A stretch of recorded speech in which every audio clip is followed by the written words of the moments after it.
Assalamualaikum warahmatullahi wabarakatuh. Rasulullah Shallallahu Alaihi Wasallam telah bersabda kepada Abdullah bin Umar, "Idza asbahta fala tuhaddis nafsaka bil masai, wa idza amsayta fala tuhaddis nafsaka bis sabahi, wa khudh min sihatika qabla saqamika, wa min hayatika qabla mautika." Fa innaka la tadri ya Abdullah ma ismuka ghadan. Jika kamu sedang berada pada pagi hari, janganlah kamu berbicara kepada dirimu sendiri tentang petang hari nanti. Jika kamu sedang berada pada petang hari, janganlah kamu berbicara kepada dirimu sendiri tentang pagi hari. Jadikan hidupmu sebagai modal untuk menghadapi kematianmu, dan jadikan sehatmu sebagai modal untuk menghadapi sakitmu. Sesungguhnya kamu, wahai Abdullah, besok sudah tidak tahu siapa namamu. Hadis riwayat Imam Ibnu Hibban. Diriwayatkan oleh Sayyidina Ali karamallahu wajhah, sesungguhnya Rasulullah SAW telah bersabda, ada dua hal yang paling aku takuti menimpa kalian, yaitu menuruti hawa nafsu dan banyak angan-angan. Sesungguhnya menuruti nafsu itu dapat menghalangi dari kebenaran, dan banyak angan-angan itu sama dengan mencintai dunia.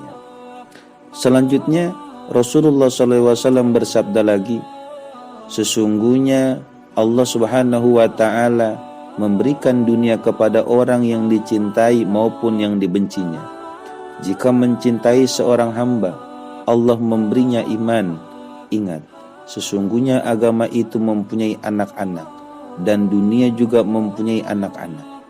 Jadilah kamu termasuk anak-anak agama, dan janganlah kamu menjadi anak-anak dunia. Ingat, sesungguhnya dunia itu bergerak pergi. Ingat, sesungguhnya akhirat itu bergerak datang. Ingat, sesungguhnya kalian berada pada zaman untuk beramal, bukan pada zaman untuk dihisab. Dan ingat, sesungguhnya kalian hampir tiba pada zaman untuk dihisab yang sudah tidak berlaku amal. Hadis riwayat Ibnu Abi Dunya. Ummu Al-Mundhir menuturkan, pada suatu sore Rasulullah SAW muncul di tengah-tengah para sahabat. Lalu beliau bersabda, wahai manusia, apakah kalian tidak merasa malu kepada Allah?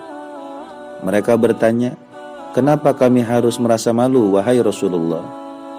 Beliau bersabda, kalian mengumpulkan sesuatu yang tidak kalian makan, kalian mengangankan sesuatu yang tidak bisa kalian jangkau, dan kalian membangun sesuatu yang tidak kalian tempati. Hadis riwayat Ibnu Abi Dunya.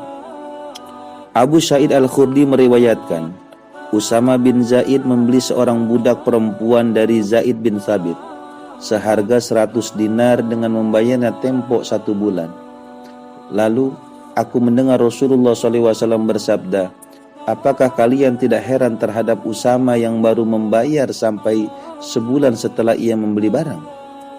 Usama sungguh panjang angan-angannya. Demi Allah yang jiwaku berada dalam genggamannya, setiap saat aku merasa yakin bahwa sepasang kelopak mataku tidak akan terkatup kembali sebelum Allah mencabut nyawaku. Atau aku bisa membukanya kembali dengan keyakinan bahwa aku akan bisa menutupnya sekali lagi sebelum mati. Setiap kali memakan sepotong daging, aku selalu berpikir bahwa aku tidak akan bisa menelannya sampai maut mencekikku. Selanjutnya Rasulullah bersabda, wahai anak cucu Adam, jika kalian berakal, maka anggaplah diri kalian termasuk orang-orang yang sudah mati. Demi Allah yang jiwaku berada di dalam genggaman kekuasaannya, sesungguhnya apa yang dijanjikan kepadamu pasti akan datang, dan kamu sekalian tidak akan pernah bisa melarikan diri. Hadis riwayat Ibnu Abi Dunya dan Imam At-Tabrani. Diriwayatkan dari Abdullah bin Abbas radhiyallahu an bahwa Rasulullah SAW pernah buang air kecil, lalu beliau melakukan tayamum. Ia lalu berkata kepada beliau, wahai Rasulullah, bukankah ada air di dekat Anda? Beliau bersabda, bagaimana aku bisa tahu? Boleh jadi aku tidak dapat menjangkaunya. Pada suatu hari, Rasulullah SAW mengambil 3 batang ranting kayu. Beliau meletakkan yang sebatang di hadapannya, yang sebatang lagi di sebelahnya, dan yang sebatang lagi agak jauh darinya. Lalu beliau bertanya, kalian tahu apa artinya ini? Para sahabat bertanya, Allah dan Rasulnya yang lebih tahu. Beliau bersabda, yang ini manusia, yang ini ajalnya, dan yang itu adalah angan-angannya yang selalu dikejar-kejar oleh manusia. Akan tetapi ajal keburu menjemputnya sebelum tercapai angan-angannya. Hadis riwayat Ahmad dan Ibnu Abi Dunya. Rasulullah SAW bersabda, Muthila ibnu Adam wa ila dhanbihi tis'atun wa tis'una maniyatan in akhta'athu al-manaya waqa'a fil harami. Perumpamaan manusia itu seakan-akan dikepung oleh 99 macam sebab kematian, dan bila mana ia mampu lolos dari semuanya, ia pasti tidak akan bisa mengelak dari kepikunan. Hadis riwayat Imam At-Tirmidzi.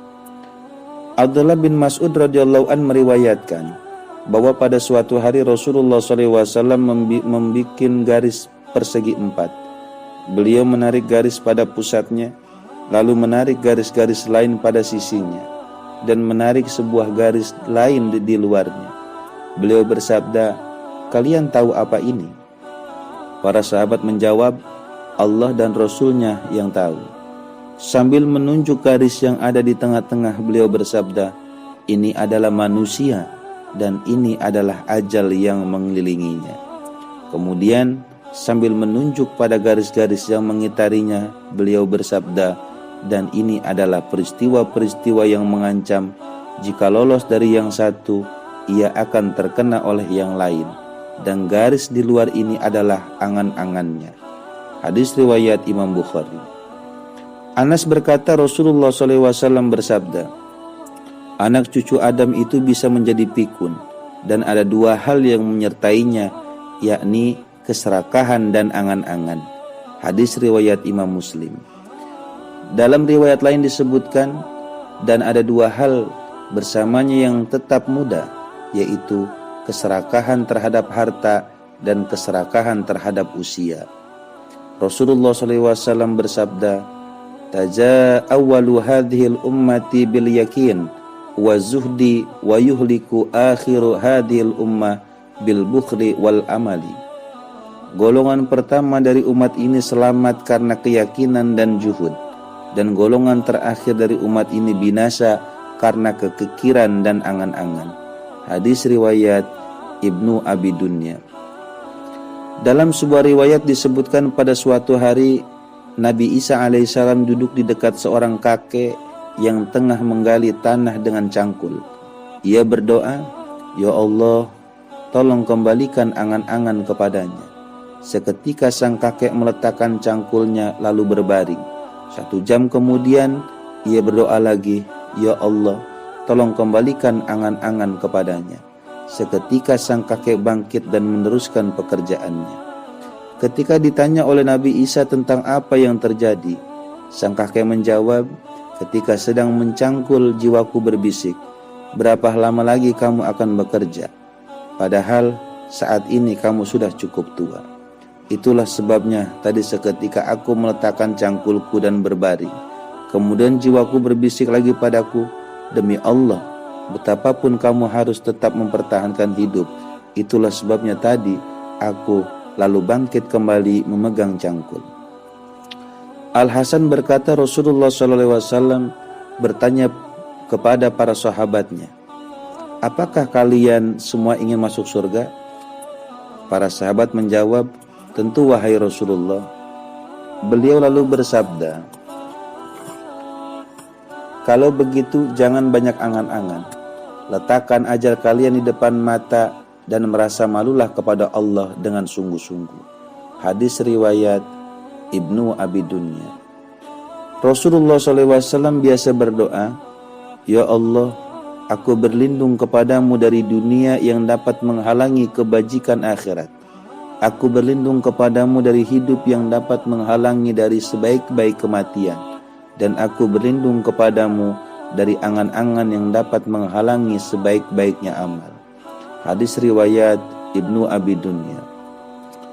Dalam sebuah asar disebutkan bahwa Mutarib bin Abdullah mengatakan, seandainya tahu kapan ajal kematianku, aku khawatir akalku akan hilang.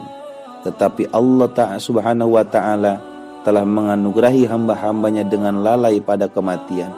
Bila tak ada anugerah ini, tentu mereka tidak akan merasakan kesenangan hidup dan tidak akan ke pasar, dan tidak ada pasar yang dibangun di tengah-tengah mereka.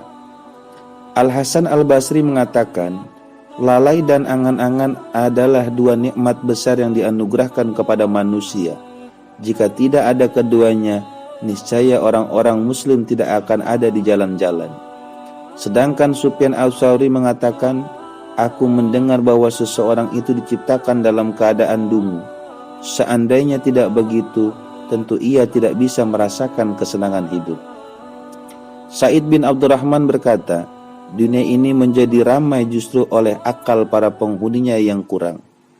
Salman Al-Farisi menuturkan, ada 3 orang yang aku merasa heran sehingga membuatku tertawa, yakni orang yang berangan-angan dunia padahal ia sedang diburu oleh kematian, orang yang lalai tetapi ia tidak mau menerima nasihat, dan orang yang selalu tertawa padahal ia tidak tahu apakah Allah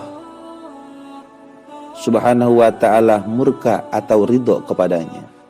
Dan ada 3 hal yang aku merasa sedih sehingga membuatku menangis, yakni berpisah dengan orang-orang tercinta, yaitu Rasulullah SAW dan golongannya, huru hara kiamat, dan ketika aku berdiri di hadapan Allah tanpa tahu apakah aku akan diperintahkan masuk ke surga atau ke neraka.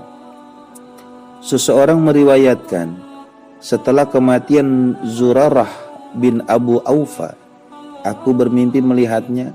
Aku bertanya, amal apakah yang paling berharga di sisimu? Ia menjawab, tawakal dan tidak banyak angan-angan. Sufyan Ats-Tsauri mengatakan, juhud terhadap dunia ialah dengan tidak banyak angan-angan, bukan dengan makan makanan yang kasar atau memakai pakaian butut. Pada suatu hari, Al-Mufaddal bin Fudallah berdoa memohon kepada Allah agar ia tidak memiliki angan-angan sama sekali, dan doanya dikabulkan sampai ia tak punya lagi selera makan dan minum. Lalu ia berdoa lagi supaya angan-angannya dikembalikan. Setelah doanya dikabulkan, ia bisa kembali makan dan minum dengan enak. Al-Hasan pernah ditanya, wahai Abu Sa'id, kenapa engkau tidak mencuci bajumu? Ia menjawab, ada urusan yang lebih mendesak daripada hal itu, yaitu kematian yang diikatkan pada ubun-ubun kalian dan dunia yang dilipat di belakang kalian. Seseorang mengatakan, aku laksana orang yang menjulurkan lehernya ke arah pedang terhunus yang tinggal menunggu kapan akan dihantamkan. Daud At-Ta'i berkata, seandainya aku berangan-angan bisa hidup 1 bulan lagi, itu berarti aku telah melakukan sesuatu yang kejam. Bagaimana aku bisa berangan-angan seperti itu? Sementara aku melihat malapetaka yang mengejutkan bisa menimpa manusia kapan saja, baik siang maupun malam. Diceritakan bahwa pada suatu hari Syakik Al-Balkhi mengunjungi salah seorang gurunya yang bernama Abu Hafsin Ar-Rumani dengan mengenakan sebuah aksesoris pada pakaiannya. Sang guru bertanya, apa yang kamu kenakan itu? Syakik menjawab, sedikit hiasan pemberian salah seorang temanku sebagai kenang-kenangan. Ia ingin aku memakainya dalam santap malam nanti. Sang guru berkata, wahai Syakik, apakah kamu berpikir bahwa kamu akan bisa bertahan hidup sampai malam nanti? Sudah, aku tidak akan berbicara lagi denganmu. Selesai berkata seperti itu, ia langsung menutup pintu lalu masuk. Dalam salah satu khutbahnya, Khalifah Umar bin Abdul Aziz mengatakan, setiap perjalanan pasti membutuhkan bekal. Oleh karena itu, jadikanlah takwa kepada Allah sebagai bekal untuk perjalanan kalian ke negeri akhirat. Jadilah kalian seperti orang yang sudah melihat dengan mata kepala sendiri pahala dan hukuman yang telah disiapkan oleh Allah. Tanamkanlah perasaan harap-harap cemas dalam hati kalian. Jangan habiskan waktu kalian sehingga hati kalian menjadi keras. Lalu kalian tunduk kepada musuh kalian. Demi Allah, tidak akan bisa leluasa berangan-angan seseorang yang tidak tahu apakah ia masih mendapati waktu pagi ketika ia sedang berada di waktu sore, dan apakah ia masih mendapati waktu sore ketika ia sedang berada di waktu pagi. Sangat boleh jadi di antara waktu sore dan waktu pagi ada kematian. Betapa sering kita melihat orang yang tertipu oleh dunia. Orang boleh bergembira karena yakin bakal selamat dari azab Allah. Tetapi sebenarnya yang patut bergembira ialah orang yang selamat dari huru hara kiamat. Seseorang yang tidak segera mau mengobati lukanya, maka luka itu akan menjalar kemana-mana. Jadi, mana mungkin ia bisa bergembira? Aku berlindung kepada Allah. Jangan sampai aku menyuruh kalian melakukan sesuatu yang tidak aku lakukan. Sebab itu akan membuat aku rugi. Aib-aibku akan terungkap dan kemiskinanku akan terlihat nyata pada hari ketika kekayaan dan kemiskinan diperlihatkan dan ketika neraca amal dipasang. Kalian akan melihatnya dengan mata kepala sendiri. Jika hal itu dilihat oleh bintang-bintang, ia akan berguguran. Jika dilihat oleh gunung-gunung, ia akan runtuh. Dan jika dilihat oleh bumi, ia akan terbelah. Kalian tahu, di antara surga dan neraka tidak ada tempat lain, dan bahwa kalian pasti akan masuk ke salah satunya. Seorang ulama menulis seorang temannya sebagai berikut. Amma ba'du, sesungguhnya dunia itu mimpi dan akhirat itu terjaga. Sementara antara mimpi dan terjaga adalah kematian. Kita semua ini sedang dalam mimpi. Sekian. Seorang ulama yang lain berkirim sepucuk surat kepada seorang temannya sebagai berikut. Sesungguhnya kesedihan atas dunia sangat panjang, padahal posisi seorang itu sangat dekat dengan kematian. Setiap hari bagiannya dari dunia terus berkurang, dan bencana terus merangkak menggerogoti tubuhnya. Oleh karena itu, bergegaslah sebelum terdengar seruan untuk pergi ke akhirat. Sekian. Abdullah bin Samit pernah mendengar ayahnya berkata, "Wahai orang yang tertipu oleh kesehatan yang cukup lama, apakah kamu sama sekali tidak pernah melihat orang yang mati tanpa lebih dahulu sakit? Wahai orang yang tertipu oleh usia yang panjang, apakah kamu sama sekali tidak pernah melihat orang yang tiba-tiba mati disambar petir? Jika kamu selalu memikirkan tentang usia panjang, niscaya kamu akan lupa pada kesenangan-kesenangan yang telah kamu nikmati. Kamu ini sedang tertipu oleh kesehatan, atau kamu sedang pongah karena jarang sekali sakit. Kamu ini sedang merasa aman dari kematian, atau kamu berani menentang malaikat maut. Sesungguhnya kalau malaikat maut sudah datang, ia tidak akan dapat dicegah oleh harta, kekayaanmu, atau oleh banyaknya pengikutmu. Kamu harus tahu bahwa sesungguhnya saat kematian itu penuh dengan kesulitan, penyesalan, dan ratapan atas kesalahan. Semoga Allah berkenan mengasihi seorang hamba yang mau beramal demi kehidupan sesudah mati, dan semoga Allah berkenan mengasihi seorang hamba yang mau memikirkan dirinya sebelum datang kematian." Abu Zakaria At-Taimi mengatakan, ketika Sulaiman bin Abdul Malik tengah berada di Masjidil Haram, tiba-tiba ada seorang datang dengan membawa songgok batu berukir tulisan. Ia lalu mencari orang yang bisa membacakan tulisan itu. Didatangkan Munabbih dan ia membacakan tulisan tersebut. "Wahai anak cucu Adam, seandainya kamu bisa melihat betapa sisa ajalmu yang sudah sangat dekat, niscaya kamu akan menjauhi angan-anganmu yang panjang. Kamu akan bersemangat menambah amal kebaikan dan segera menghentikan keserakahan serta segala rekayasa. Kelak kamu hanya akan bertemu dengan penyesalan jika kamu sampai terpeleset. Istri dan harta benda tidak lagi bisa membelamu. Kamu akan ditinggalkan oleh keluarga dekat dan segenap handai tolan. Mereka tak pernah peduli pada nasibmu, dan kamu sudah tidak punya lagi kesempatan untuk kembali ke dunia untuk menambah amal-amal kebajikanmu. Oleh karena itu, beramallah sebagai persiapan menghadapi hari kiamat sebelum kamu merasa merugi dan menyesal. Mendengar semua itu, Sulaiman bin Abdul Malik menangis terseduh-seduh. Seorang ulama bercerita, aku sempat membaca sepucuk surat yang dikirim oleh Muhammad bin Yusuf kepada Abdurrahman bin Yusuf. Surat itu berisi nasihat sebagai berikut. Semoga keselamatan selalu dilimpahkan kepadamu. Aku ajak kamu untuk selalu bersyukur memuji Allah Tuhan satu-satunya. Amma ba'du. Aku ingin memperingatkan bahwa kamu pasti akan berpindah dari negeri rantau yang hanya bersifat sementara ke negeri tempat tinggalmu yang kekal. Di sanalah semua amalmu akan dibalas. Kamu pasti akan berada di dalam perut bumi setelah sekian lama pernah tinggal di permukaannya. Malaikat Munkar wa Nakir pasti akan datang kepadamu. Mereka akan mendudukan kamu dan membentak-bentakmu. Jangan khawatir, jika Allah bersamamu, maka kamu tidak akan kesepian dan celaka. Tetapi jika Allah tidak bersamamu, aku berdoa semoga Allah melindungi kita dari bencana yang buruk dan tempat tinggal yang sempit lagi menyesakkan. Kemudian kamu pasti akan mendengar seruan dari padang mahsyar dan tiupan sangkakala. Kamu juga pasti akan menyaksikan bagaimana Allah Subhanahu wa Ta'ala akan mengadili dan memutuskan seluruh makhluk yang ada di bumi dan di langit.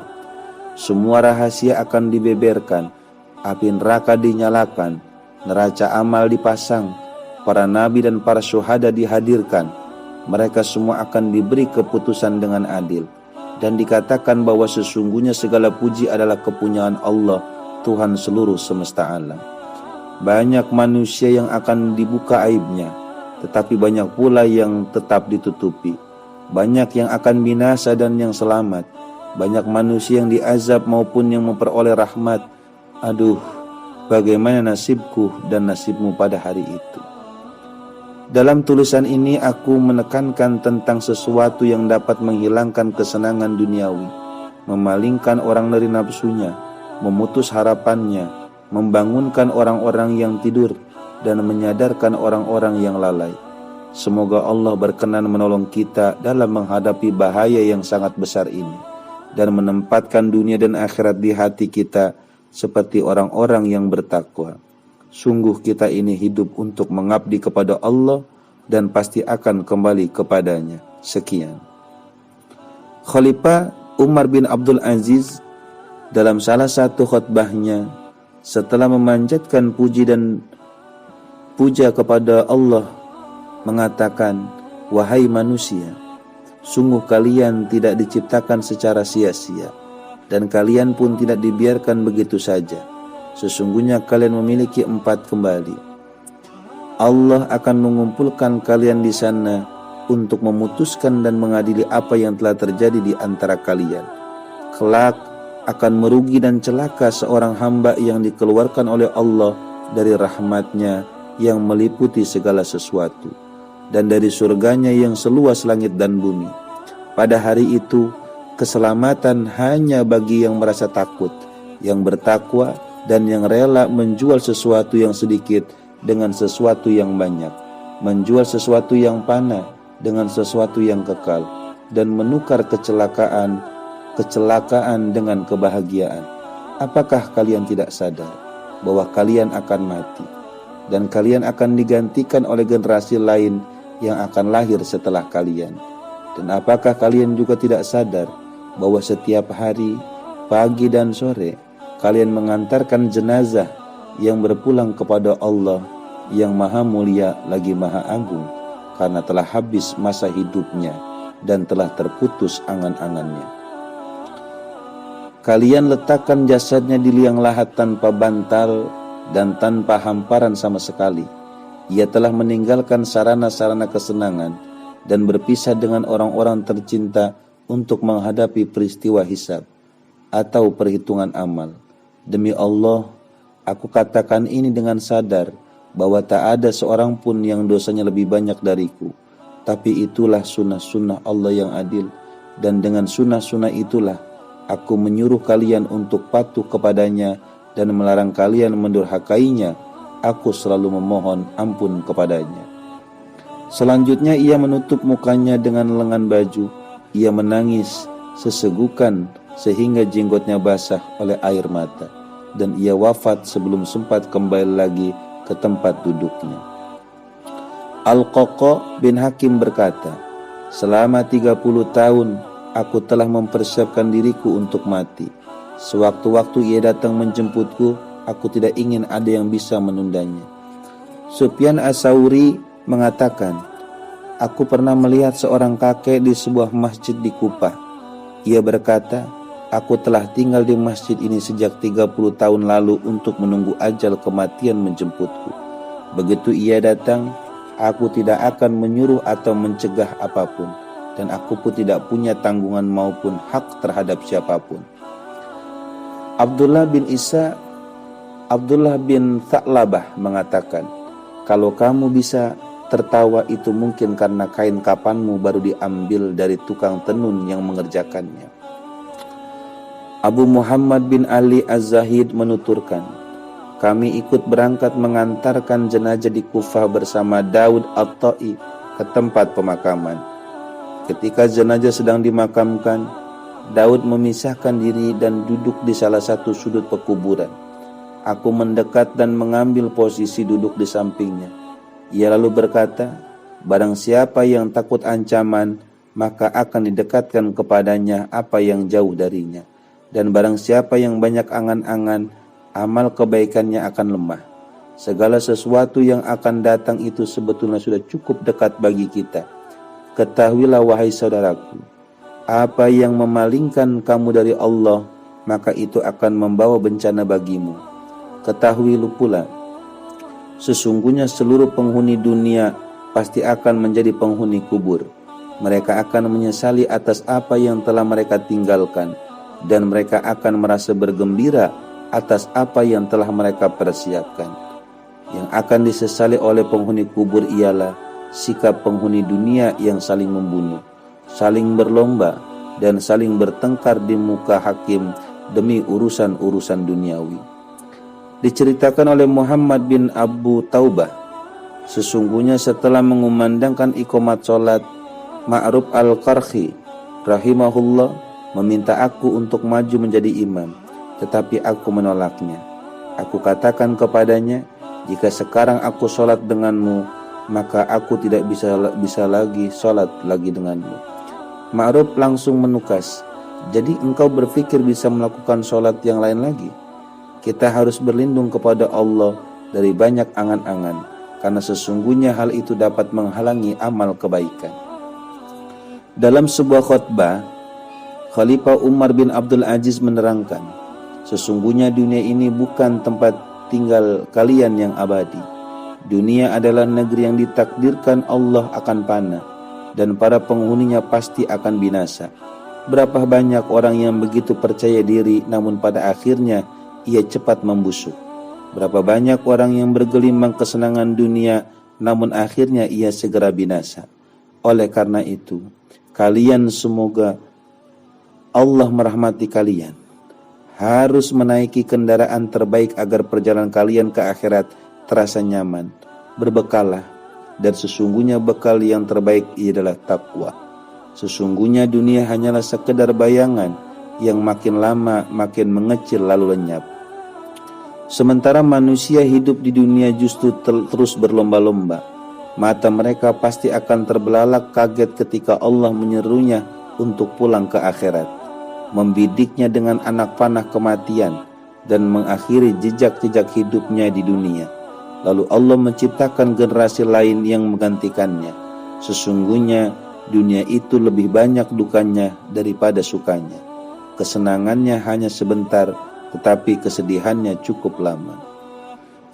Abu Bakar As-Siddiq radhiyallahu an dalam sebuah khutbah pernah berkata, mana orang-orang berwajah tampan yang kagum akan ketampanannya dan membangga-banggakan masa mudanya. Mana para raja yang membangun kota-kota indah dan membentenginya dengan tembok-tembok yang kokoh. Dan mana orang-orang yang merancang strategi kemenangan dalam berbagai medan peperangan. Mereka semua telah dilumat oleh sang zaman dan kini telah berada dalam kegelapan kubur. Oleh karena itu, bergegaslah kalian untuk mencari keselamatan.